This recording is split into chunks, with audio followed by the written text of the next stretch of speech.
Oju and Adewale Adeoye.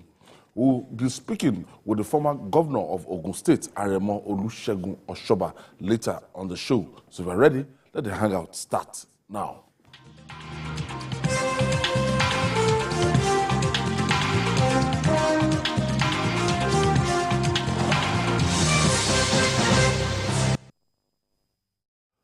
Let's begin with the just concluded presidential back their favored candidates. And when some people try to even show reason,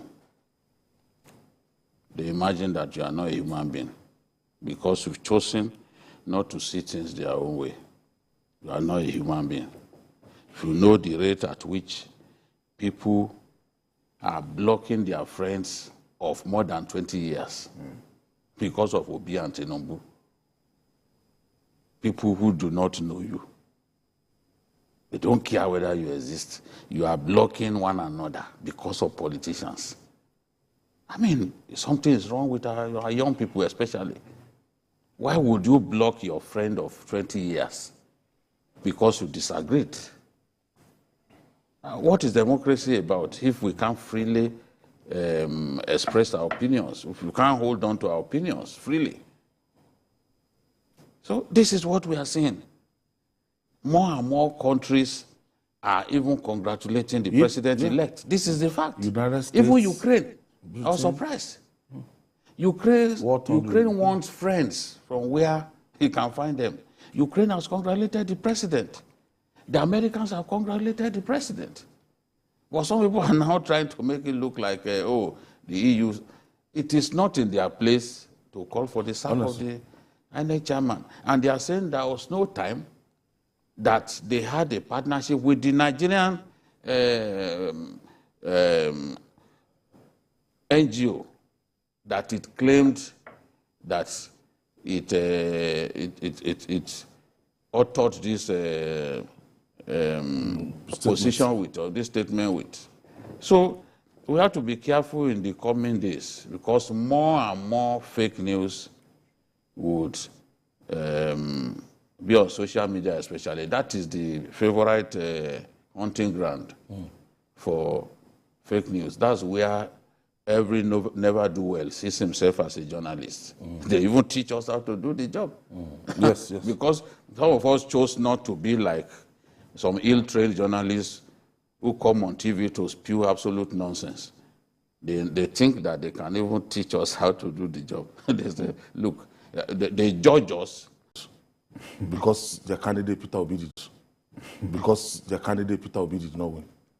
The God, are you there? Are you existing?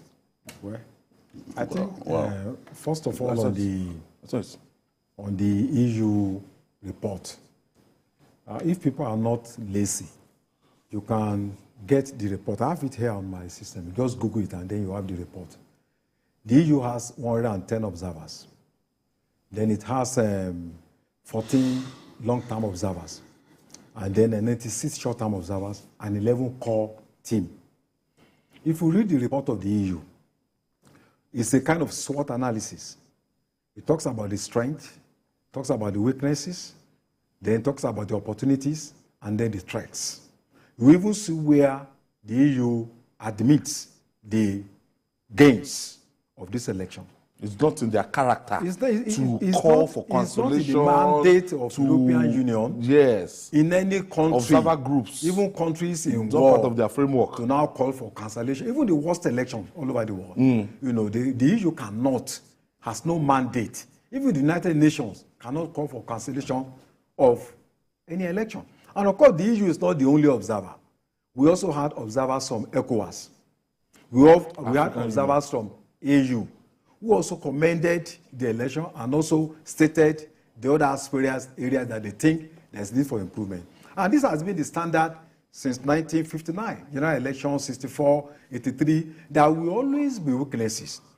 Well, let me admit that this election, why it seems there have been, preponderance of people talking about shortcomings, is that we are now in the age of overwhelming social media, which we never had in 1999. Apart from that, we are using beavers profoundly for the first time, now on a national scale. I mean, this is like we have, about 90, So it means that I mean, the idea of people snatching ballot boxes, people writing things that they used to do in those days, write with figures with their hands, those things are no longer there. Yeah. So, and then the issue is about beavers. Immediately you are voting, it's transmitted into. But if that does not happen, that does not automatically nullify the fact that there's a raw copy. You have a form ECA to fall back on. The agents of the parties, yes, even the agent of the party can sign the document. Yes. Where there are irregularities, but the issue is whether are they substantial enough? Is there substantial compliance on the part of INEC? If you put down even all the video they are sharing and all that, I don't think they can be up to maybe 2,000 compared with 176,000 polling units. Stations, yes. So the whole cannot be greater than the part. So I think we should purge ourselves on primordial sentiments.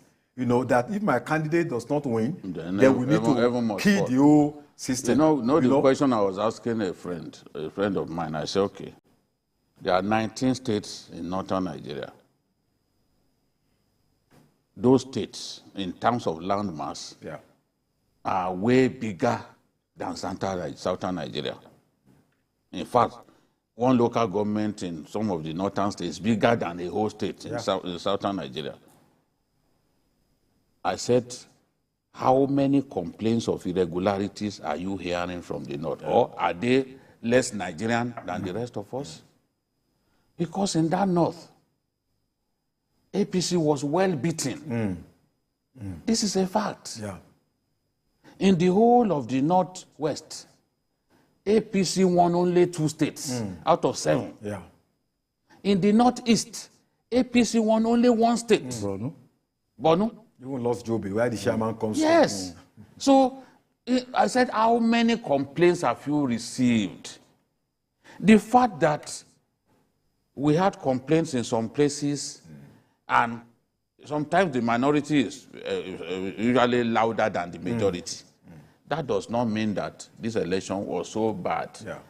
An election where... That should affect 196,000. An election where billionaire senators did not find a way to manipulate the process and be re-elected. Governors. An election in which not less than 6 governors could not win election into Senate. One even came third. Yeah. You want me to believe that is the worst election in history? Atiku knows in his heart that he's been dishonest by saying this is the worst election in history. An election that he and his boss, Obasanjo, midwifed in 2003. You can't compare with this one. 2007, you can't compare with this one, where even the beneficiary was so disturbed about the way it went that he now said, okay, this election that produced me is full of irregularities. Let us reform the electoral system. That was how the Waste Committee came. That was how Jega was part of the Waste Committee. And Jonathan went for him and made him, he pleaded with him, sent people to him and made Jega his INEC chairman. People now want us to believe that an election where, in fact, incumbents were being defeated as if it's nothing, that it is the worst. The national chairman of APC in Nasarawa State. In his polling booth. Yeah. And he didn't change the figures. In the past, they would not allow that. They would simply write the figures. In the past, we'll see 1 million plus from Rivers, data material. By the time INEC waited to obey the court's order to mobilize and then mobilize fresh drivers, won't it take time? So these are some of the issues. The election was by and large free and fair. That is the truth. In a largely cash-driven economy like ours, a shortfall in the supply of naira will have ripple effects on key players. Economic experts say the total amount of local currency in circulation shrunk from 3.23 trillion naira at the end of October 2022 to 1.54 trillion naira as at 31st of January 2023. This comes after an aggressive redesign of 200, 500, and 1,000 naira notes. Small-scale businesses are at the receiving end of what some believe is a policy somersault. spearheaded by the Central Bank of Nigeria, CBN, Godwin Emefiele, amid lingering inflation and high energy costs. Wale, let me start from you here. It's as if, you know, a country that was very fragile, the economy was fragile, and inflation had risen to all-time high of 20-point-something%, double digits, and all of a sudden it's as if it's like a curse, self-inflicted. From nowhere, we just started this policy. Yesterday, I came back to Lagos on Friday, and as of yesterday morning, I was going around town, I needed cash. And some POS offered me old 1,000 naira notes and told me that I have to pay to collect 1,000 naira, I have to pay 100 naira. And I was like, so you guys had this money. I now discovered that businesses around, they've been bringing out these new old notes. That means the punishment that the federal government would have meted out on its citizens. I think there is no business organization now that has no one complaint or the other. The Small and Medium Enterprises, Small Business Owners Association of Nigeria, the National Association of Small-Scale Industrialists of Nigeria, the Manufacturers Association of Nigeria. There is none that is left that is not with one bitter story to tell.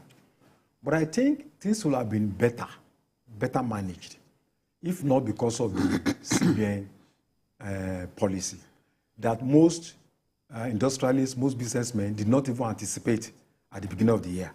Because the tradition is that you have the financial year, you plan your budget, this is how much you are going to spend on diesel, this is how much you are going to spend on importation. Then suddenly, you know, without any prior notice, the CBN came with this policy of cash, crunch. Confiscation. Withdrawing money from people, and then the same money you have withdrawn from them, you refuse to give it back to them. The CBN also failed to live up to its own law.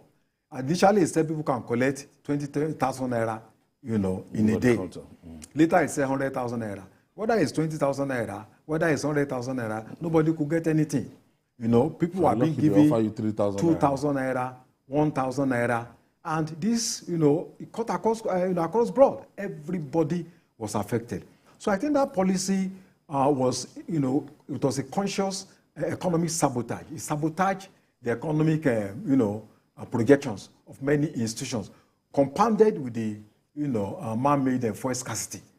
So I think what we saw was an attempt by people with political agenda to use this, even the people, the small-scale businesses, the people in charge of the POS that we thought that they had enough liquidity. When you go around now, they don't have money again. Money is simply not in circulation. Yes, because the CBN's aggressive naira confiscation policy will naturally affect everyone. You said people could withdraw 500,000 a week. Later, you said they cannot take more than 20,000, but that even the 20,000, they must go to ATM, not across the counter. This is supposed to be an agency of government that knows that we do not have up to 30,000 ATM galleries in the whole of Nigeria. This is a CBN that should know that out of 774 local governments in Nigeria, more than 400 do not have banks. Yet they were taking decisions that naturally will hurt businesses, hurt people. For January, the inflationary rate was 21.82. We've been moving up, moving up. I don't even agree that this is the correct inflationary rate. We should be higher than this. Let's tell ourselves the truth. We could be in the region of 40. Yes. Many people are not convinced that these figures are real or accurate.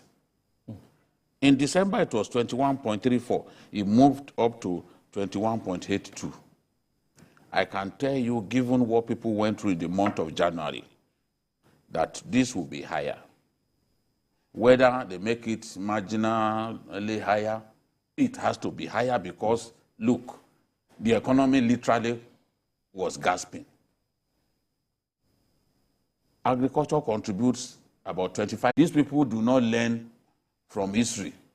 Whether history is about Nigeria or our neighbors or far away, they don't learn. When India did this in 2016, despite giving people more time than the CBN was prepared to give us, the economy suffered. Small businesses collapsed. They did not recover. 2 years after, India did not recover from it. Now, we don't copy things that are good enough. We copy negative things. If we copy good things, Nigeria won't be where it is today. We will be like the great nations of the world, especially countries that we were even at par with at independence. Where are they today? Singapore, the rest of them, we were at par. Brazil, we were at par at independence. Malaysia, we were at par at independence. Where are they? Everybody has left Nigeria behind. Now, the scarcity of Naira affected businesses so much that many simply even went under. Yeah, fold up. The rest were just waiting that, okay, let's see what will happen. They are gasping now. And economists are saying, look, we have only begun to see the effect of, by the time you count the costs of this Naira confiscation policy. It will get worse. It will get worse. Even if tomorrow they decide to obey the Supreme Court, the harm has been done. A lot of people don't have the old notes in their hands. A good number of Nigerians went to the bank, deposited those old notes. It has taken Governor Rufai to tell his people, stop taking the money to the bank, because he was sure that this ill-conceived policy will be reversed. This totally uncalled for, wicked policy. I wish I can find the words the way Pastor Enenche used to find words. You know, he will find those big words. It will be. Is the new Pastor Enenche is the new Chris Okotie, because he comes up with those words. But I cannot. I'm not blessed to talk like that. To find those words to describe the wickedness in high places that our people are suffering from. So they are saying this is just the beginning. That the effect of the Naira scarcity and the fuel scarcity will begin to show on our people as we go on. In Maiduguri, it's about 350 Naira per liter. Look at that. Look at the leap. Self-inflicted. 350 Naira. Now we are seeing fuel. You go, as I was coming to work now, I'm seeing filling stations that didn't have fuel for months. I'm seeing them now, they are selling fuel. Some of them up to 3 or 4 people there. Fuel, literally everywhere now. But at a time when Nigerians needed to decide, the people in government, as if they wanted their own part, them to be the last representative. That was the plan. As if they wanted APC to die after they leave office. They allowed themselves to be pushed, misled into allowing these sort of things to happen. How can we have fuel scarcity since October and you couldn't solve it? Everybody used to praise the president that, oh, this president came and stabilized that sector. Suddenly you are living when you are supposed to live on a high. That is when we face the most painful, the most calamitous fuel scarcity in recent history. Now, which also pushed people to take decision. Some of the people who decided to vote against SPC is because of this suffering in the land. People are saying, how come? What happened in Borno? Are people not supposed to vote based on the reality on ground? Whether it's Borno or Yobe or Zamfara, anywhere, are they not Nigerians? Look at the president's home state, Katsina, where insecurity is such a big problem. At least 12 to 13 states, bandits are running riot. In Zamfara, they still attacked a community, killed DPO today. I think yesterday. So the people will react to the pains that they are going through and ditch their former, ditch their rulers that they believe should have made things easy for them. Where people can't even find cash. 1,000 naira becomes a Where big people problem. can't find cash. And you are wondering why El-Rufai lost in Kaduna. Why won't he lose? Why won't he lose? He knew it was coming. He was warning. Why won't he lose? The saving grace for the APC is the quality of their candidates. A candidate who had reached out across the length and breadth of our country. Without that, it will have been a rout. It will have been a rout. That is a saving grace. Nothing else. Very tough candidates. He had built bridges for years. Young people may feel that, oh, he deserves to be hated the way they hate him. But where they hate him, some idolize him. It's not, somebody said Tinubu cannot win an election unless he gives people money. Absolute rubbish. All of the people who voted in the north, did they give them money? Did they give them money? Is it even practicable to give everybody money? So this is the thing.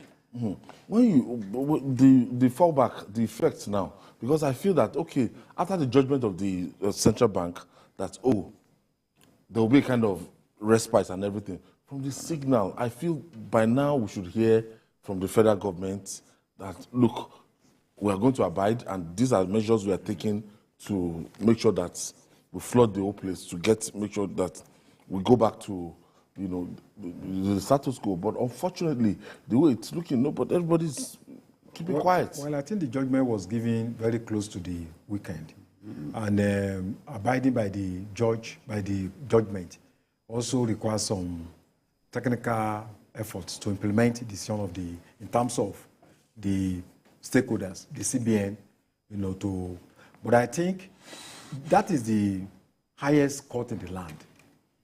The judgment of the Supreme Court is infallible. There's no other place you can appeal to. So I believe that between now and Wednesday, it's not as if whether the CBN will be kind to us to obey, but the CBN has no option. You don't have an option. There has no option. Except Emefiele wants to. There's no option. Unless the CBN want to say, there's no rule of law. No, except he wants to go to jail. So between now and Wednesday, the CBN must, as a matter of law, implement the decision of the Supreme Court. It does not matter whether the president speaks or not. The Supreme Court has spoken. I don't think we are waiting for any other authority to speak. I don't even know why they are saying president must speak. What does he need to do? Obasanjo lost many cases in the Supreme Court. He's not the chief judge of the country. Even Atiku was boasting the other day that he defeated Obasanjo 11 times. Did Obasanjo have to speak? He had to comply. What's going on in our country? The Supreme Court will give an order, you now want the president to speak. Because of what? Is the president bigger than the Supreme Court? Of course, it's not bigger than the Supreme Court. And is obligated to implement the Supreme Court decision, whether it favors him or not. This is not the first time that Supreme Court judgment will go against the president. And this one must not be different. He has to obey. The same president has come out to apologize about the pains inflicted on our people. So why not do your best to let the pain end? Nigerians are not interested in apology. Just do your best to put an end to the pain. Nigerians have gone through too much pain. I'm telling you. Too much pain. A lot of people cannot even exercise their democratic rights. Because of that. Where I monitor the election, normally people come from farm settlements, transport themselves to the polling booths. But they could not, because they don't have the card, they don't have the means. And you cannot transfer in local areas. Long distances. So millions of Nigerians were disenfranchised, and it's part of their tactics to discredit the election.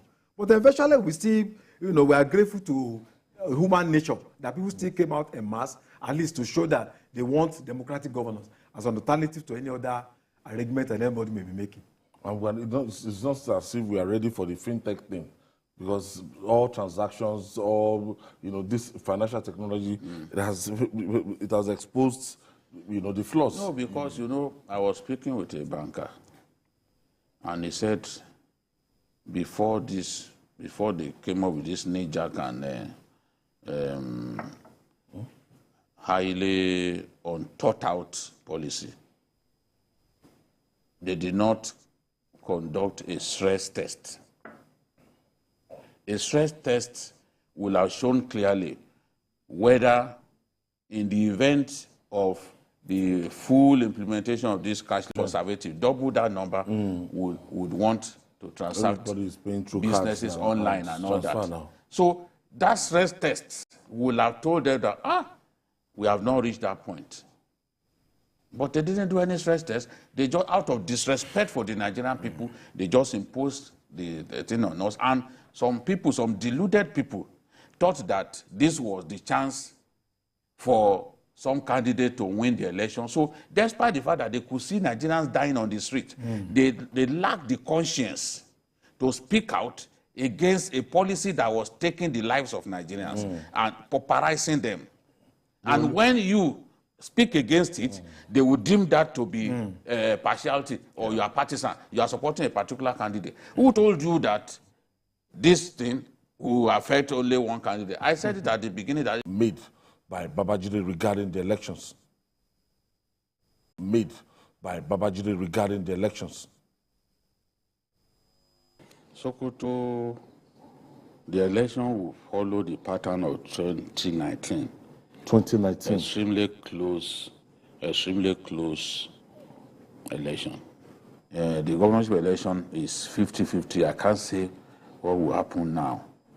But the presidential election, Atiku has a slight edge.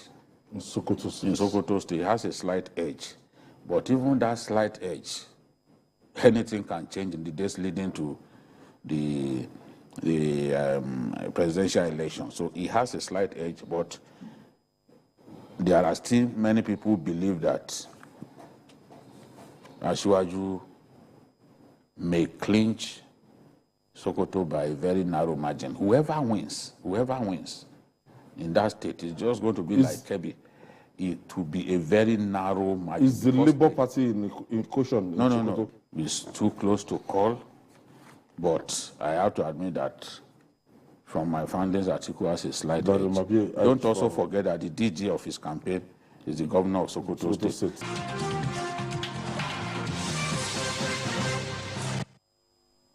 PDP is still the most dominant party in Abia State, and there are some interesting contests in the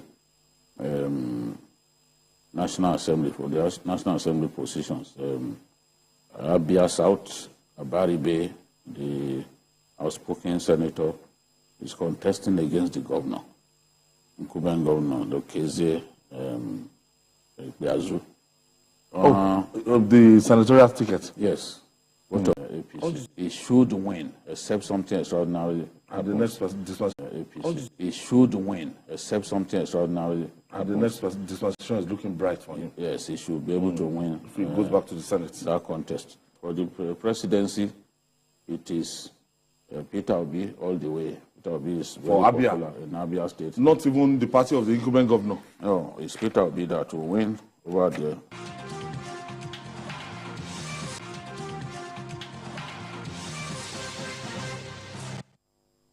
There are two individuals who have changed the dynamics of Kebbi politics now. Senator Adamu Alero on Kebbi the former Central, governor. The former governor, and he's actually the leader when it comes to Kebbi politics. All of the presidential race will be quite close. That's what everyone is telling me. So, narrow victory for Atiku. Yes, for Atiku in the presidential race. In the presidential race. We've seen Makinde himself appearing to support him by not openly supporting his own party. So that leaves Atiku in a quandary. And don't also forget, Asiwaju is a Yoruba man. Oyo is the biggest Yoruba state by landmass. So the people are likely to see him as their son and vote for him. So Asiwaju is projected to take Oyo State. Presidential election. And that will be significant because it's one of the biggest states.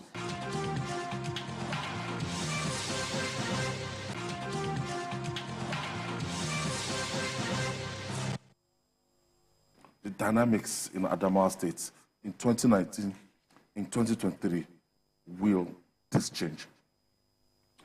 A number of things will change, which will make the election in Adamawa very dicey, both in the presidential election and the governorship election. The Christians I've always voted for Atiku. We've always voted for Atiku, the Christian-dominated parts of Adamawa. And the Christians, this time around, the Muslim ticket has altered the equation. We've seen people like Babashir, David Lawal, people like Elisha Abu, the senator who is struggling to regain his ticket now, campaigning that the Muslim ticket of the APC is wrong. And for this reason, many Christians are tilting towards the candidate of the Labour Party.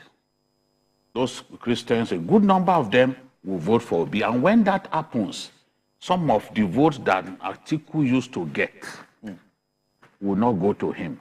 Now, to countermand that, the Muslims also intend to vote for Asiwaju Bola Ahmed Tinubu, seeing what their friends who are Christians are prepared to do. The presidential race is dicey, and I cannot predict at this stage who will win the presidency.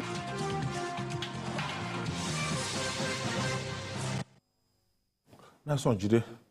We're not 100%, but we did our best. And if our viewers will score us, we've set the scenario. When you look at the results, just take a copy of the result out and look at what we actually predicted and those states that we played 5. I made 29 predictions in the end because we didn't have time.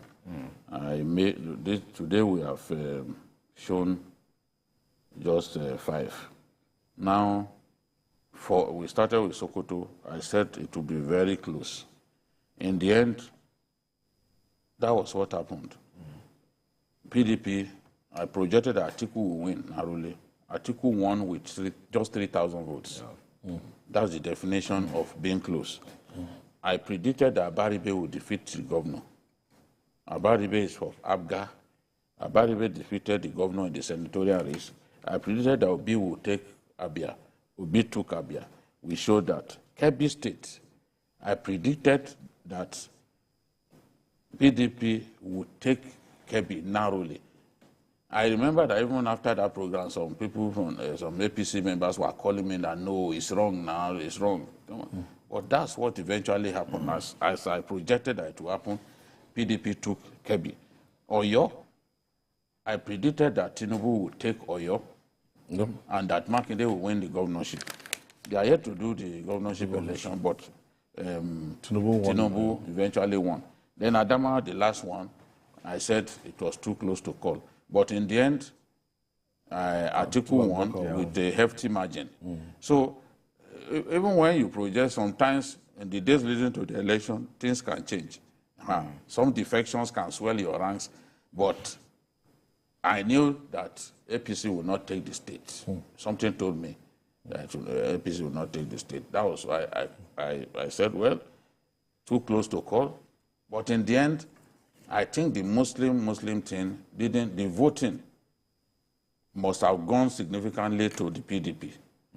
Because in the end, the Labour Party candidate that Bidi Lawal promised to support, the Labour Party candidate didn't even get 25% in Adamawa State.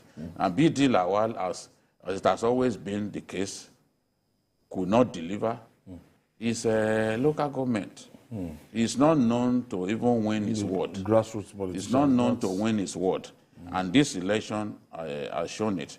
Let us see whether Bidi Lawal will do better in the governorship election. But as I've projected in the past, I'm projecting again that Governor Amadou Fintiri would be re-elected governor of Adamawa. The toughest races that he has ever... To the wire. Because, and even if for we observers, I think this is one of the contests whereby the ruling party itself... And our producers get the results and... the ruling party itself to meet up. And even when you are talking about the 100 million naira that was introduced as a fee, I think in a way, you can also see it as a way by the party itself to demystify itself. There was no consultation with the party leadership. The governors did not make input to say, okay, 100 million naira, everyone. So when they came up with that idea, it gave the party a very bad impression. Yes. You know, to the public that, why are you? Even PDP asked for less. You know, they were mocking them. So, but the fact of the matter was that it was not a decision taken democratically by the party. It was part of those steps to demystify the party, to put the party, to box the party in the corner by the owners of the party itself. So, and even look at what there is this short story that a man was to be executed because he committed an offense. Then they now give him an alternative. If you can use this spoon and go around the whole city, put water on it. If there's no drop of water, we are going to save your life. So the community was divided into two. Thousands of people were booing him. Others were hailing him. Say, oh, we are going to die today. Someone will say, oh, in fact, you are the best. At the end of the day, the man held the spoon, went around the whole city.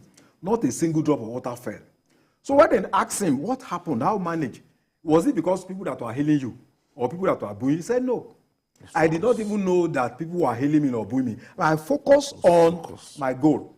I didn't even listen to distractions or those that were praising me. So I think in spite of the attack, the bullying, he remained focused. He didn't allow himself to be distracted.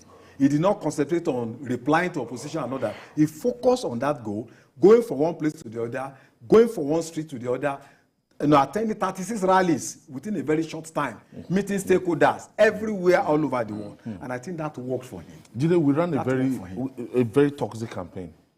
Very toxic. That's why it's difficult for them to accept defeat. I've never seen where people call themselves names. When you run an extremely toxic campaign, by the time you lose, it's usually difficult to accept defeat.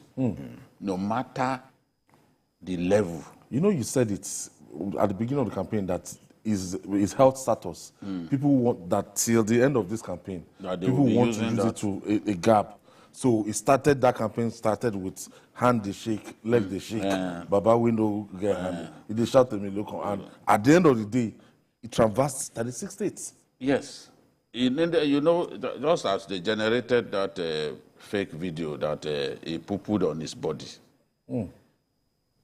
That when I looked at the video, because we had our crew were with him on the day. That day, he went to see Akaribu of Remo. From there, he went to Ilaro. He was wearing the same dress.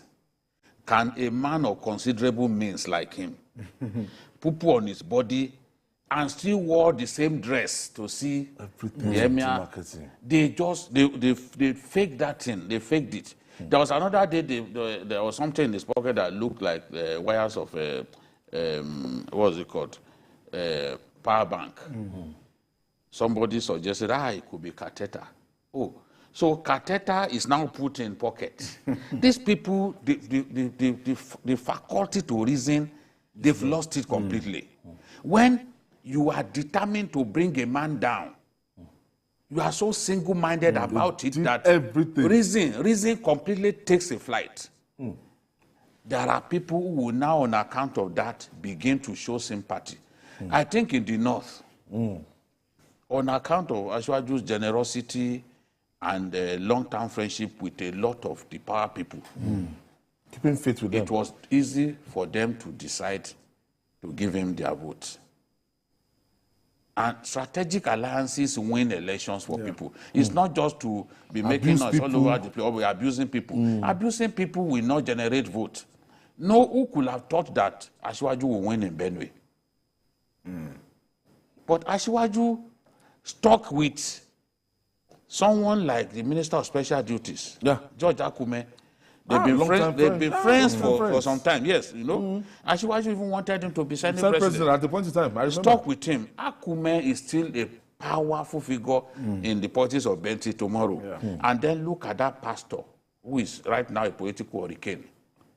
In the end, that victory came from nowhere. We were not expecting it. We were not expecting it. Yes, the governor supported the Labour Party. Labour Party moved very close. The margin was extremely narrow. But Asiwaju took that state.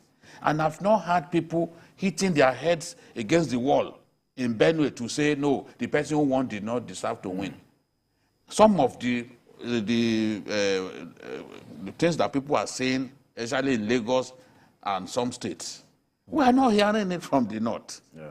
And you can't say the votes from the north are insignificant, or the people there are less Nigerian. Because of the incidents in Lagos, we are going then the whole of the north, we don't care? No. Asiwaju won 4 states in the north central. The same way we expected him to win those states, the same way we predicted he would win those states. He won them. And that proves to be significant because the votes of the north central are greater than the votes of the northeast. So he made up for what he lost in the northeast. Now look at Kano, where he came second. In Kano, where he came second, the margin between him and Atiku was in the region of 300,000. Yeah. In one state, he was able to make up for what he lost in like 2 or 3 states. Of course, he lost Gombe. But the difference maker for Asiwaju was that he was competitive in nearly all those states, maybe just 1 or 2 states. Every state, you see him either coming second, close it's only to the that southeast that they didn't get the required 25%. And FCT. Yes. Those 5 states of the 5 states of the southeast. In Akwa Ibom, PDP even defeated him with just 54,000 votes. Again, if you told me that you would have done that well, I would have argued. I would have argued. In Akwa Ibom, just 54,000 votes. Yeah. That's the best performance by the party ever. Because it used to be a one-party state. There are many things that changed in this election, which reinforces my belief that, yes, there are irregularities here and there. There is vote suppression here and there. Politicians do that now because they know they cannot manipulate the beavers. So it's better for them to stop you from even getting to the venue where you go and cast your vote, and then they will be struggling to change figures. You know, yes, there are irregularities, but the quantum of communities in Nigeria where voting went on peacefully, they more than dwarf the areas where we had the irregularities. And the main reason why people are thinking that there's no transparency about this election is the refusal to post results real time on that IReF, on that portal. That is the main reason. Because by law, the primary source of results is the one that is handwritten. That is the one that the law. This IReF thing is not in the Electoral Act. It's just in INEC guidelines. Innovation. So, to perfect. Yes, just to make it transparent. And for reasons best known to INEC, for fear of hacking and all that, they decided not to do that because INEC is a source of guidelines, and the law permits INEC to organize its election the way it deems fit. Go back and look at what the Constitution says. It has the permission to organize the election the way it deems fit. Now it has, and to transmit the result to the way that it deems fit. It can even transmit the result via email. I would want INEC, for example, in the governorship election, to try its best, protect that portal as much as it can, and transmit anybody who loses. Let our people know. Okay. You know? Wale, when you look at Atiku Abubakar, when you look at, Atiku Abubakar seemed to be his own problem. As in, it was a defeat foretold. Yeah. Like, let's say you had the G5 governors in one hand. You had a Peter Obi that walked away from the party before the election in another hand. And when you look at the map of how Peter Obi won and ravaged the whole of the southeast, when you go to places like Anambra, Anambra had 95% of the votes, Enugu 93%, and he went down. That's why Father he picked his deputy from Delta. Yes, they were well beaten. Yes.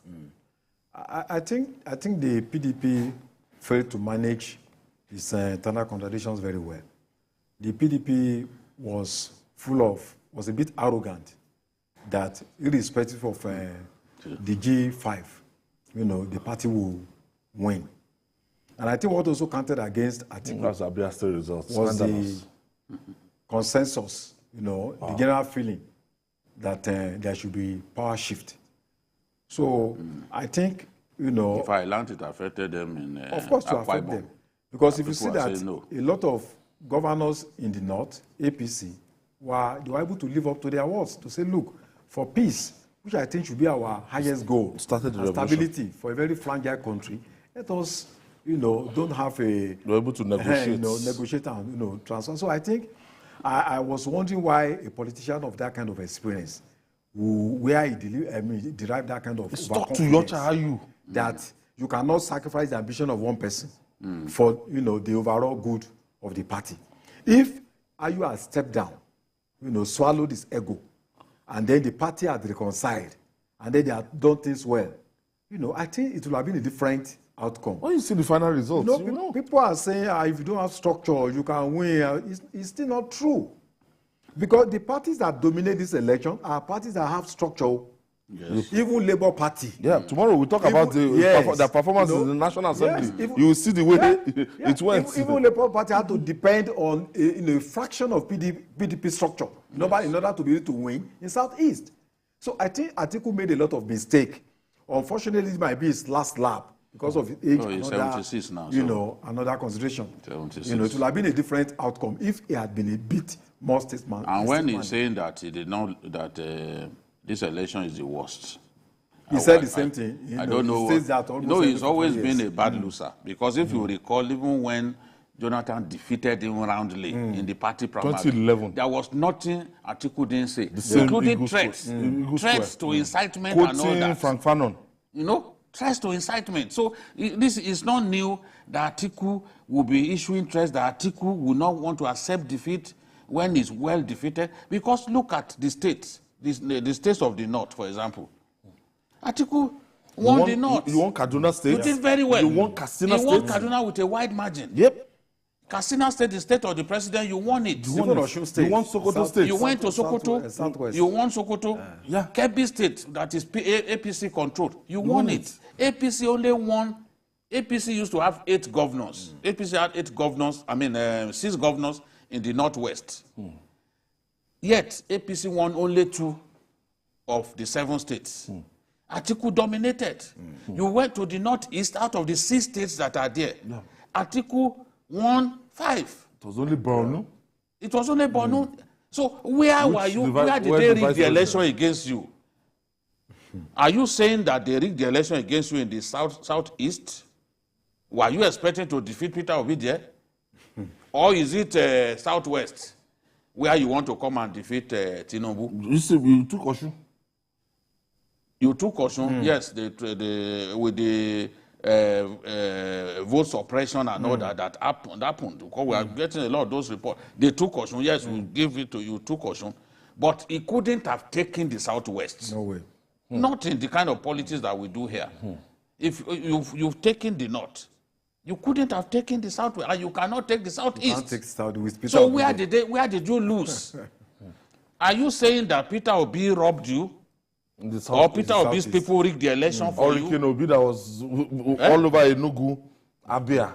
We knew that Peter Obi will win all of those places. Let's not kid ourselves. As in landslide. Yes. I've heard them saying that that they actually won Cross River. That they don't agree that they won Cross River. No, it's Labour that is saying that it won Akwa Ibom. The truth is, the facts that they have, let them bring the facts to the courts. Even Benno, where we have Ayu, you couldn't deliver for the PDP. So yes, what are we talking? And look at the governor of Edo that refused to support his people when they were dying over this Naira confiscation policy. Okowa, state governor, they defeated him. He came third. Obaseki came third in Edo State. They defeated him. Those state results. He refused to side his people. He refused to stand by his people. How can a governor not stand by his people? He was one of the people saying all this. Okowa too. refused to side with his people. In fact, he was saying, now we know those who do not want the cashless policy. In the end, the people of Delta State, they gave Okowa a bloody nose. Even in his federal constituency, he was defeated. I'm sure Atiku Abubakar will regret choosing him because it didn't bring any advantage. He may not regret. You know, it's his choice to either regret or not regret. Does he? An Atiku that does not agree that he has lost the election. Say, is that one that you think would think the way you are thinking? No. He's the typical politician. When you defeat him, how can you look at the margin with which Jonathan defeated him, and he was still making all that noise? Bad loser. Bad loser. All right, we'll take this break. When we come back, we'll talk more. It's still Journalist Hangout on Sunday.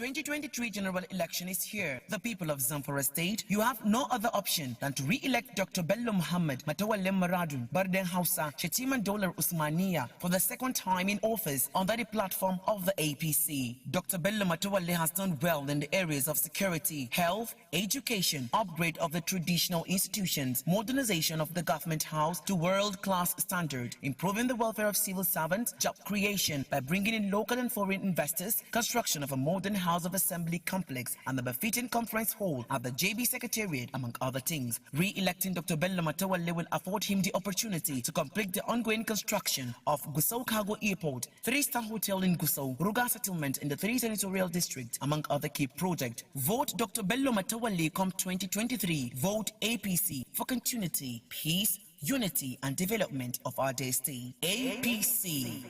Progress.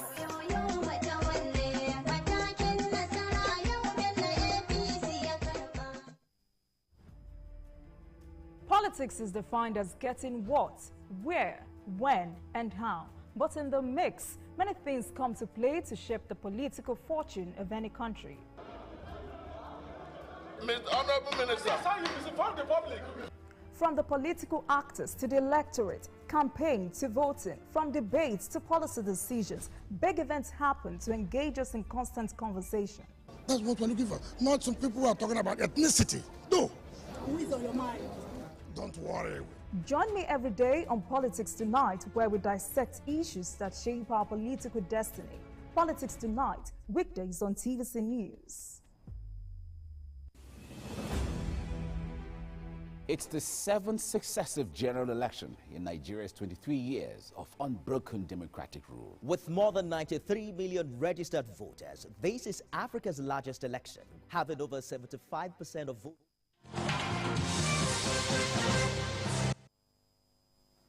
All right, it's Journalist Hangout on Sunday, and we have joining us for this Sunday edition is the former governor of Ogun State, one-time editor of Daily Times, one-time managing director of Daily Times, one-time Jide, on and on, we could go on and on and on. A role model to all journalists. Big-time journalist in his day, and pro-democracy activist, Nadeco activist, and he was famous for always getting the exclusives from Awolowo because he was the closest journalist to the late Awolowo at that time. Still looking very young. Still Yes. looking very young. I have Aging gracefully. I have Chief Segun Oshoba in the studio joining us. Thank you for joining us, sir. Thank you very much. All right, the 2023 presidential election has come and gone. How would you describe the outcome, sir? I must say, with all sense of responsibility, that this has been the most peaceful election that we have ever had. And against all that they are churning out, this is one election where the turnout is very large. Although they keep comparing it with other elections that 27. You see, in the case of this election, the voting system was sanitized. Issue of loading figures were virtually eliminated. So as far as I'm concerned, the turnout in this election is one of the highest. Making comparison with other results from past elections is because in those elections there were no BVAS and people were loading results. Look, for example, in Bayelsa. Look at the figure that came out of Bayelsa. So this election, as far as I'm concerned, one is the most peaceful. Two is the one that reasonably transparent, in spite of the fact that the beavers was not loaded in time. That should not be the reason why anybody should be querying the result, because the results have been counted, signed at the polling unit, collated at the ward level and signed, collated at local government level and signed by all agents, and then to the House of Rep collation centers and the senatorial centers signed. Then at the state level, collected, the presidential results were collected there and signed. So about 6 levels have been found to be totally correct and transparent. I will assure you, by the time you compare this, when the BVS, the server is uploaded, and we download what is on the server, with time and date, I can assure you it will tally with the results that were delivered at all the levels that I've mentioned. Bakar described it as the worst election ever in the history of the country. Who described it like that? Former Vice President and the candidate of the PDP, Atiku Abubakar. Oh God. Okay, let me start by asking. Here is an election in which Atiku's vice president was worsted, robust, the just, and yet, if you look at the result, it's a very, people should do serious scientific analysis. We won 2 seats, the APC. Obi won the presidential. So what are you going to query? And then look at Ashwaju's electoral spread. It's the greatest spread that I've ever seen. I've been involved in elections since 1959. Here is a candidate that defied all odds in the middle belt, which is the hot seat for problem with religious issue. He won Benin. He made his back in Plateau. He won Kogi, he won Kwara, he won Niger State, all in the middle belt. So now, Atiku coming out now and saying that he is unhappy, I still have a lot of analysis to do. In the caliphate, Atiku won with a different margin of about 3,000 to Ashwaju's vote. Okay, if you are querying this result, Atiku won in Osun. I was born in Oshogbo. I'm an Osun person. It beats my imagination that Atiku will come into Osun, my state of birth, and won. Is he saying that he also rigged in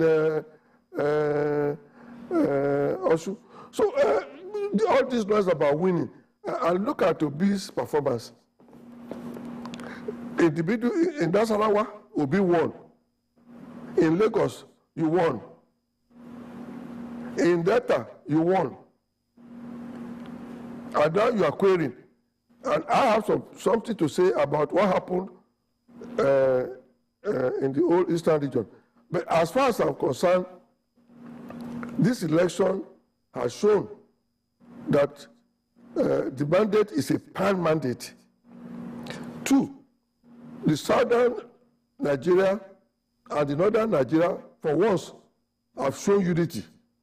When I say southern Nigeria, take Ashwaju's bandit. A man who can win the mandatory 25% in 29 states, 29 out of 36. A man scores 80%, and you are saying that he manipulated the examination. I can't get it. Now, what will you say are the factors that determine the outcome? So many factors. In the first place, as I said, the BVAS, and I'm going you can criticize INEC from today to tomorrow. The introduction of BVAS sanitized the process. It reduced rigging heavily. Yes, in some places, material got late. Who does not know that transportation in Nigeria is a problem, particularly at a time when there's a fuel shortage? For example, in my local government, there were isolated cases of material coming late in Ibafu, in a polling unit in Loko. But the INEC decided to rerun the election in Loko, for example, on Sunday. So when you look at the whole thing, you will see that the factors that influenced the elections were many. I praise Nigerian youth, and I'll continue to praise them. While praising them, I also have to appeal to them. What I think they should be doing now is to continue to group together. If you talk of the youth in Lagos, so also do we have youth all over the country who have voted for Ashwaju. So reconciliation starts from me as an elder statesman, and I'm appealing to other elder statesmen. We should call a meeting immediately and resolve to find a means of reconciliation. The Christian communities, they complain about Muslim. What are the things that you want this government to do? They should present their charter of demand. The youth should now say, well, election is over. These are the I want to thank the youth, because those who have been calling them to come out, occupy this, occupy that, and start bloodshed, they've done well. By not protesting and creating chaos, and I have the experience of 1993. It is not a pleasant experience. The candidate of the PDP, the presidential candidate of the PDP, as well as the presidential candidate of Labour Party, are both claiming that they were robbed. In fact, the candidate who came third has spectacularly claimed that he actually won the election. How do you describe what's going on with both the second place candidate and the candidate who came third laying claims to victory in the election? How do you describe this? Well, it's an attempt to draw us back and create chaos within the system, because they all have the results of the elections signed by the agents all over the country, and they know very well what happened. To now claim that you won an election that was so clear is a disappointment to me, and I think it's an attempt to create chaos in the country. But I assure you, Nigerians are wiser now. Nobody will be instigated or provoked into turning this country on fire. The bone of contention of these young people was INEC's decision to not upload results collated at polling centers onto the INEC portal for the viewing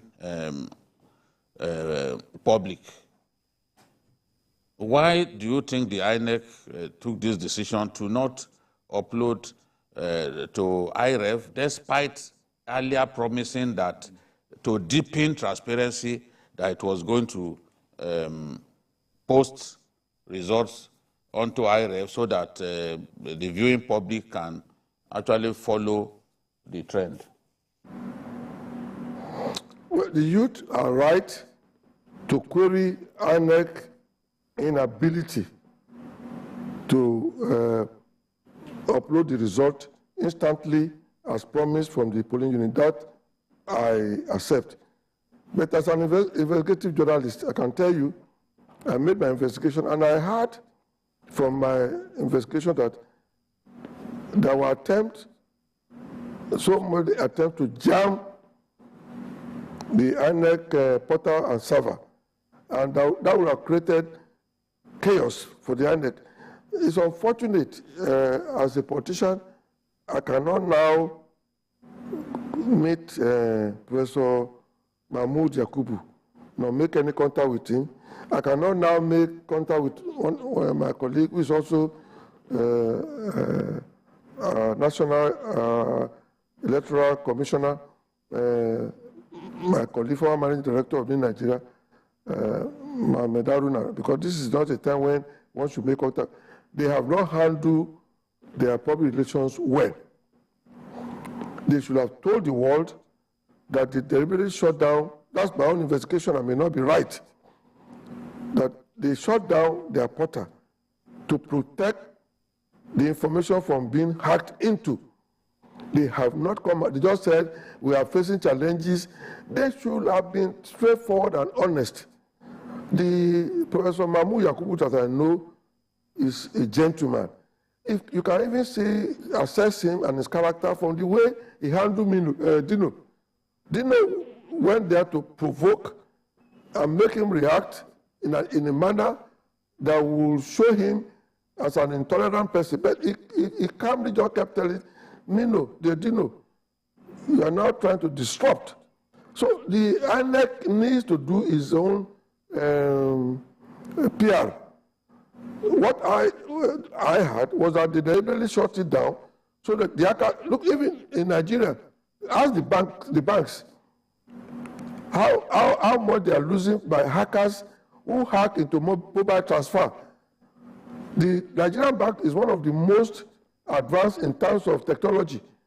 I have accounts all over the world, but Nigerian bank is where you immediately you use your card, it gives you an alert. But hackers every day are harassing and hacking into the banks, and they are losing money.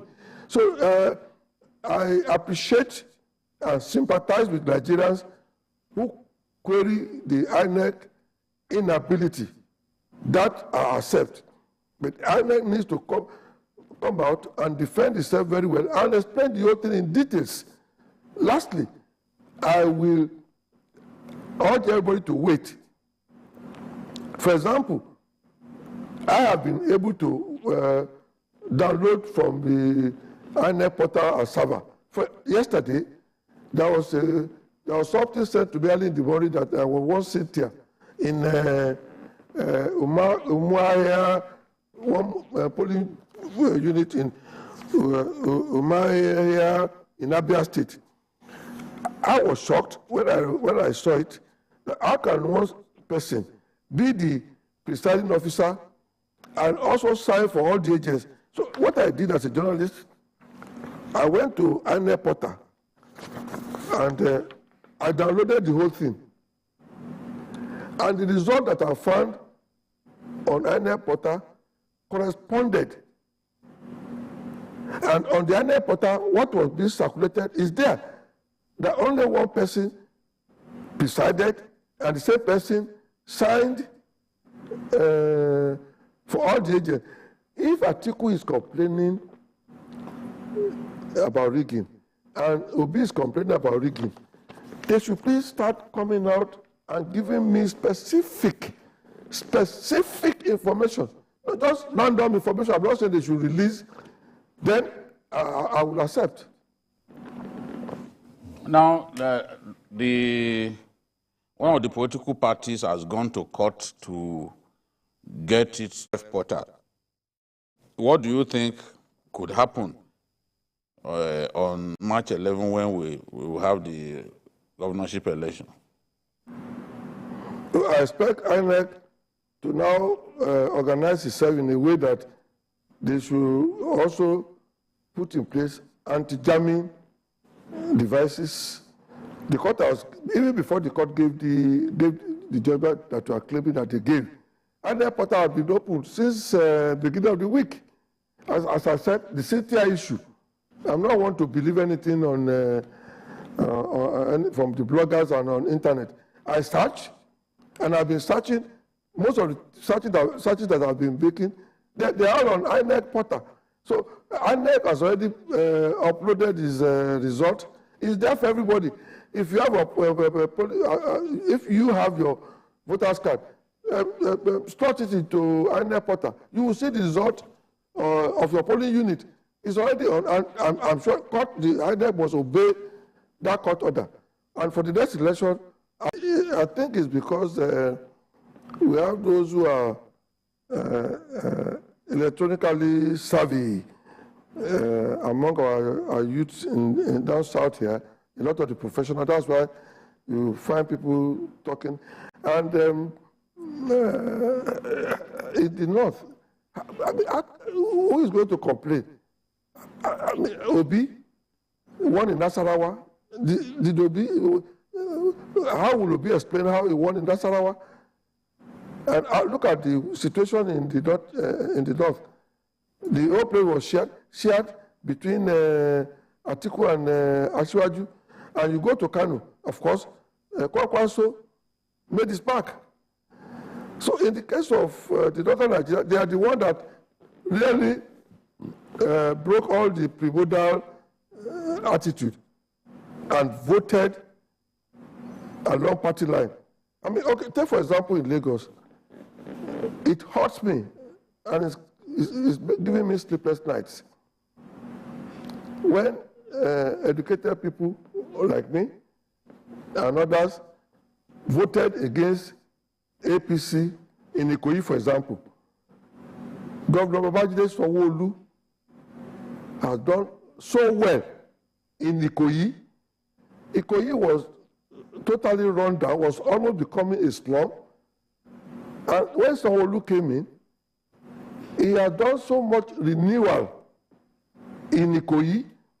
For example, Glover Road all the way down to Briverton with heavy drainage because flooding was a problem. Jakonde, Old Bell Avenue, from McDonald all the way down to Cooper Road to Alexander. Queens Drive is on it. McPherson Avenue. He has done so much in renewal, and yet some of us elite, whose property value had gone almost 50% up, they just blindly. I thought you vote according to performance. Anywhere in the world, you assess a government and vote according. I hope they will redeem their image, because I will be one of those who will tell them, ignore Ikoyi. How can Ikoyi voting pattern and now they are touting it? Body loan lost, and body loan road. I lost body loan. I lost. There's a polling booth in front of my house in Oloto. They voted against APC. What is the reason? I mean, Tunji Bello used to tell me the effort they always make to pump water at every flooding period to save us from every flooding. It defies all reasonable logic. The way people voted in educated people in Ikoyi, for example, where I live. Well, looking at the turnout in the last election, which was 26.70%, comparatively low. What are the factors do you think are responsible for this low turnout? I keep saying it's not low. Although we could have done better. The figure you are quoting is because you are comparing the turnout with previous results. And I'm saying that previous elections were usually massively rigged. I'll give an example in the past. When in 2007, in 2003, for example, in my election in Ogun State, President Obasanjo awarded himself 1.2 million votes. If you add the total votes in Ogun State, this time, 20 years after, actually scored 360 something, I think PDP won or something. If you add all the votes in Ogun State together, it is not more than 600,000 votes. And that is 20 years after Obasanjo awarded himself 1.2 billion votes to rig me out. Now, tell me, if you are going to compare turnout, if you are going to compare that figure, you will say that we didn't turn out in Ogun State. Well, we turned out, and Ashwaju's result is one of the highest we have had in Ogun State. So, don't compare the result of elections in 2003 and 2007 with the result of 2023. The turnout was good, but beavers sanitized and virtually reduced. For example, take my personal experience. I got to my polling booth. The beaver didn't recognize my finger and my face. And they said, "Oh, God, we know you." I said, No. This is not a case of man, no man. I will not vote. And the reason why I did not vote is that we scored the highest in my polling booth. If I voted, the beaver will show overvoting by 1 vote. And that will lead to the cancellation of the result in my polling unit. So I sacrificed my vote in order to save the result in my polling unit. So the turnout is high, but not high as I would have liked it to be. But you are comparing the result of 2023, which is a sanitized result, with the result of years of massive rigging. In 2007, for example, the international, everybody described it as the worst election in Nigeria. Let us wait. When they get to court and all the beavers are downloaded, the result from unit are downloaded, and compare with what Professor Mahmoud Yakubi announced at the National Collection Center. If there's any different, then you know. But I'm saying that this result, in terms of voters, is high. In terms of the result that came out, is low to the other election because the other elections were massively rigged all over the country. For peace, for security to reign, for peace, for security to reign, and for not interfering. The past president have a way of interfering with the electoral process. He just voted the Daura and went and quietly. This election, I will wait, take a bet that is going to be on record as one of the best that we have ever had, and will become an example of how elections should be held. Governorship election coming up on Saturday will take the pattern of the last presidential election.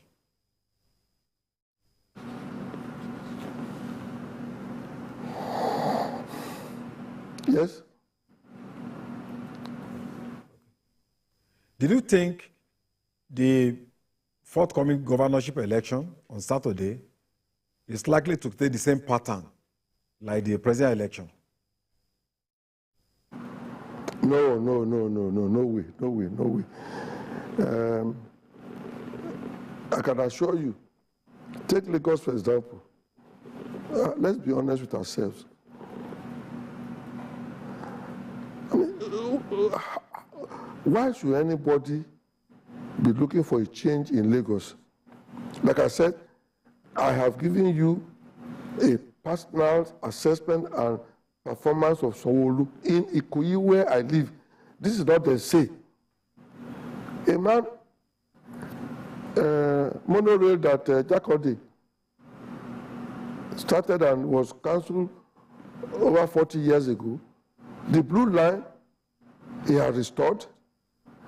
I can go on and on, giving you examples of his performance. I went to campaign in Agbado on Friday.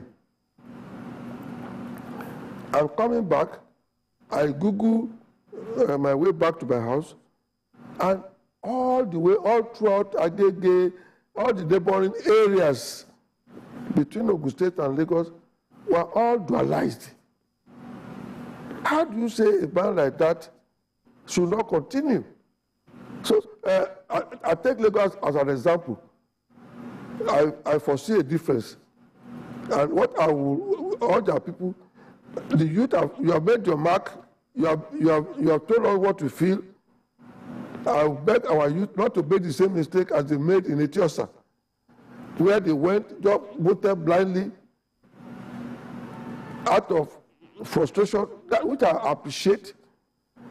And the president-elect, Ashwaji Tinubu, has told you that he will address your frustration. And I appeal to my Igbo brothers and sisters, don't let us make this thing an ethnic issue. Anywhere in the world where ethnicity has become issues, it becomes destructive. In Yugoslavia, ethnicity destroyed Yugoslavia. Religion in Ireland, Northern Ireland, 3,500 people died because of religious issue. Take, for example, Lebanon. When I was young, Lebanon was the Dubai of the whole world. The Lebanese, anywhere they are hard work, and there are many all over the world, are very hard work. When you see people, construction farms in Nigeria, they are owned by Lebanese. What happened in Lebanon? Religion destroyed Lebanon. When we talk of religion, how has religion paid in Lebanon? The position of president is reserved for Christians in Lebanon. The prime minister is for an arm of the Muslim. The speaker is an arm of the Muslim. Has he helped Lebanon? Instead, it has destroyed Lebanon. So I will plead that both our youth and my religious people and our Igbo brothers and sisters in Lagos should think of the past. Nnamdi Azikiwe, the father figure of Igbo land, started and all his political life were in Lagos. The first Igbo lawyer, Sir Louis Mbanefo, went to Methodist Boys School and King's College. He had the education in Lagos. I can go on and on telling the history of these people on how we have been working together. Let us sustain relationship. Lagos is the most liberal state in this country. Lagos has given so much to all of us. Let us pay back by showing gratitude to a governor who I believe he has done his best. Okay, let's talk about the challenge of governance. How prepared do you think the president-elect is? That's Asiwaju Bola Ahmed Tinubu. How the president-elect, how I see him? The challenge of governance, how prepared do you think he is? Oh, you see, with my personal experience with him, there are some points that you must give to the president-elect, Asiwaju Bola Ahmed Tinubu. He has the capacity and the track record of selecting high-class, knowledgeable, intellectual people to work with. He's not a man with inferiority complex. And you know, in anything in life, the team is very vital. He will just be the captain. The captain is not the one that is everything in any match. So he has the track record and capability of picking performers, people who can perform. Two, he also has from his past record, Lagos is one of the most stable states in Nigeria. Since 1999, when we all became governor, I don't think we have had more than 3 or 4 commissioners for works in Lagos. I don't think we have had more than 3 or 4 commissioners for health. This is the last 24 years. In terms of Attorney General, I don't think we have had more than, I can go on and on giving you examples, which shows you that he has the capacity and capability to create stability. Now, another thing that you can say about him is that he has the ability of creating network, building network. So don't let me go on and on. All these combined, these 3 examples combined, will be a good advantage. And I've been saying that we elders who are still alive should be ready to continuously not be too far. I'm contented. I'm 84. What else would I want from government other than for this country to be greater, for the young ones who are now very upset, who are jackpying, so that we bring them back to Nigeria. So we too have a role to continue to advise him and be able to tell him home truth. So what kind of president do you think he will be?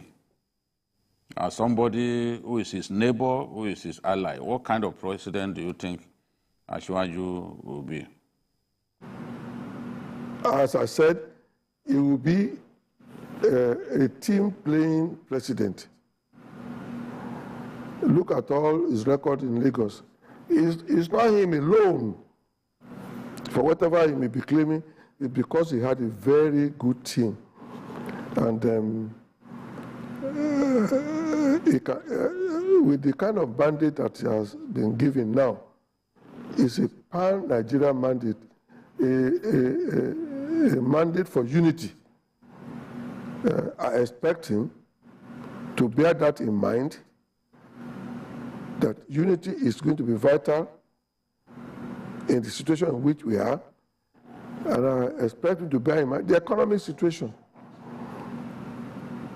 A lot of wastage and leakages are going on. Take, for example, the petroleum area. I expect him to block all these leakages so that they will have money for capital development. In terms of security, you can see that since, even during the election, because of the determination of Nigerians, and I give it to Nigerians, all of us, all young men and women, we created an enabling, peaceful atmosphere that day. I expect him to look into the issue of security and do the best. Once we have security, naturally, the economic development will come along. Once he is able to block leakages, one thing I know is that he is a very determined and courageous character. If he decides to do something, he would go all out and do it. Let me ask you a question that is relatively personal. You practiced journalism for many years. Tell me your best moment as a practicing journalist.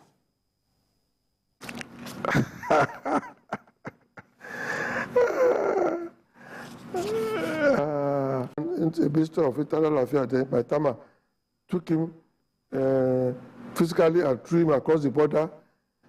Is it the sugar bar story you are going to talk about? And most people are young. There was a case in Old Kingsway, which is our own selfridges and things. I thank God, I have had successes in large volume that it is difficult for me to start talking of this as my landmark or that as my landmark. But you would have one you can describe as your biggest journalistic breakthrough. That is the question. If you were to rate those successes that you the individual successes that you achieved, which one would you describe as your biggest journalistic breakthrough? The best ever, because it was a risky assignment for me, and that one gives me memories of how to do it thorough. It didn't happen just overnight. I was on it, monitoring everything, risking myself, in fact, getting into the Tafa Balewa residence across Island Club in Onikom. So that story took me some time before it yielded the result that it yielded.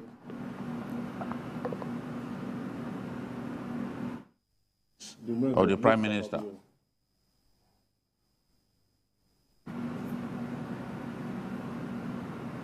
The remains of the Prime Minister. Wow. Kiboshoba, are you there? Can you hear us? Hello?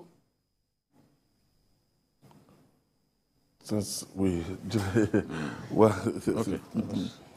All round, somebody that you know has always been there, and after his stint as a journalist, came back, entered into politics. Yes, he's a role model any day, and anything that he commits to, you can be sure that success will be recorded. As a politician, he's been a two-term governor. Two times he was governor, and he could have been re-elected. But Obasanjo... The tsunami of 2003. Yes, Obasanjo snookered the Yoruba leadership, and they decided to vote for him, and they lost most of the governors. I think it was Asiwaju Bola Tinubu. The only one standing in the southwest. Survived. So, and Oshoba was also a popular governor, because in those days you would hear them singing his praise. Daddy, mommy, Oshoba ne dibo fun. Daddy, mommy, Oshoba ne dibo fun. So Akinrogun has always acquitted himself very well, and you could see that even at 84, he still has the intellect, he still has the capacity to recall, and the analytical brain is still there, no doubt about it, as is always the case with good journalists. So we are grateful for the privilege to speak with one of the greatest journalists to come out of our country. Yeah, no doubt it's one of the best journalists this country has produced.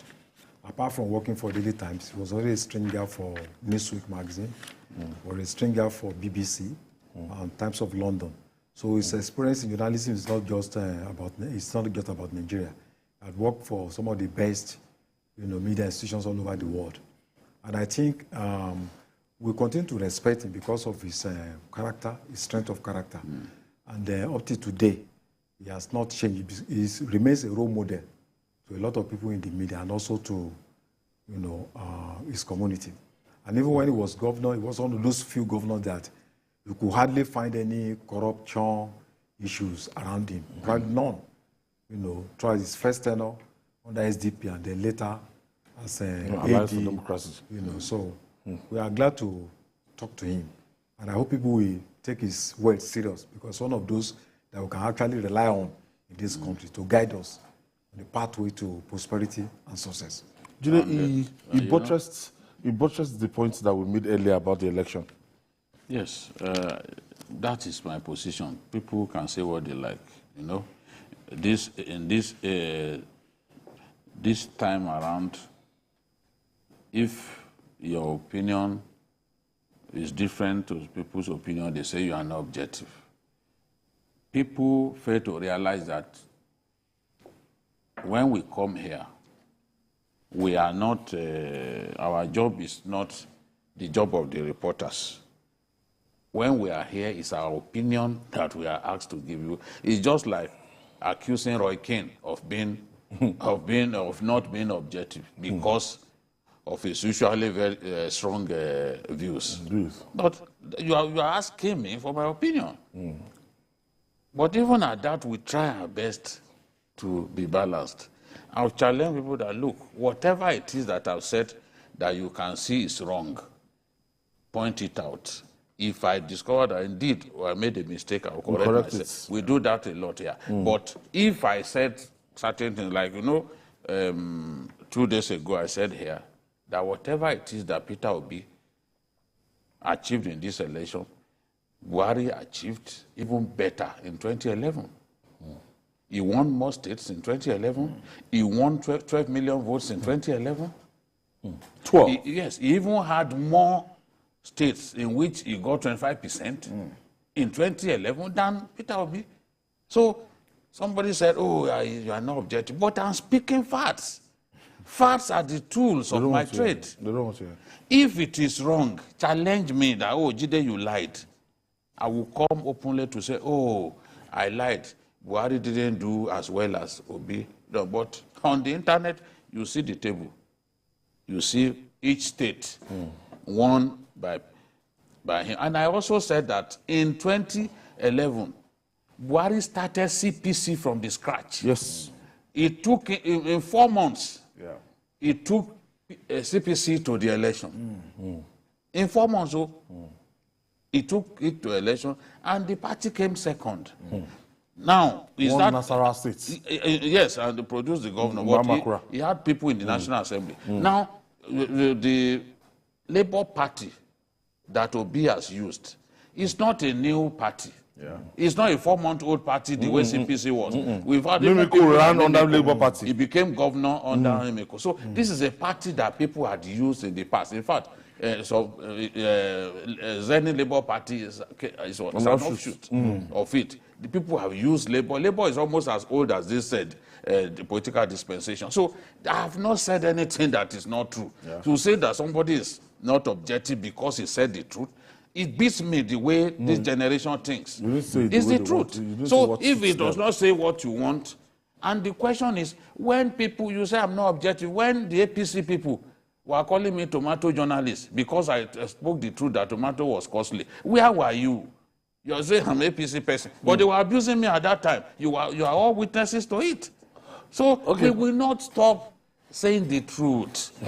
We are wired to say the truth. It doesn't matter how you think. You can abuse me the way you're abusing other people, but you can't bully me. Even if I don't respond to you on social media, I will come here and respond to you.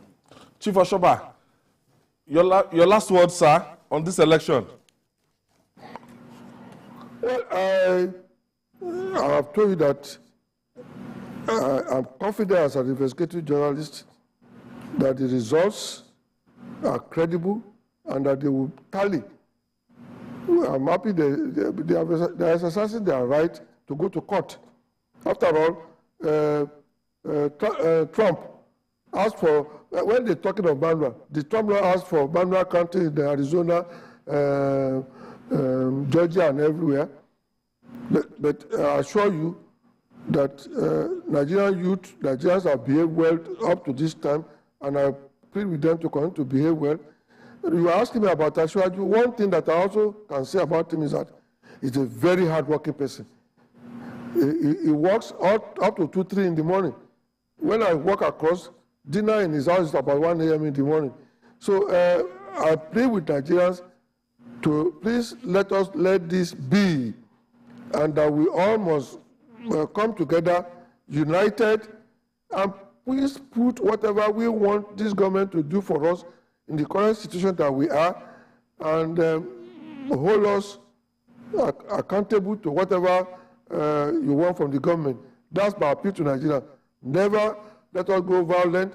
Although what happened 30 years ago, I was involved in MKO. We lost so many personalities. With our postmortem on how this 2023 election was won and lost, we checked the National Assembly and how the party fared, and subsequently we will still be doing it till the governorship election. Yes. And the prediction, we still cut more to show our viewers. Yeah, of course. Yeah, of course. All right. And that's our offering today. Join us tomorrow for the regular episode of Journalist Hangout on. That's by 5 p.m., our regular episode. You can watch the repeat broadcast of this episode at 11:30 on YouTube, youtube.com/TVC News Nigeria. I'm Ayodele Zubakun. See you tomorrow by 5 p.m.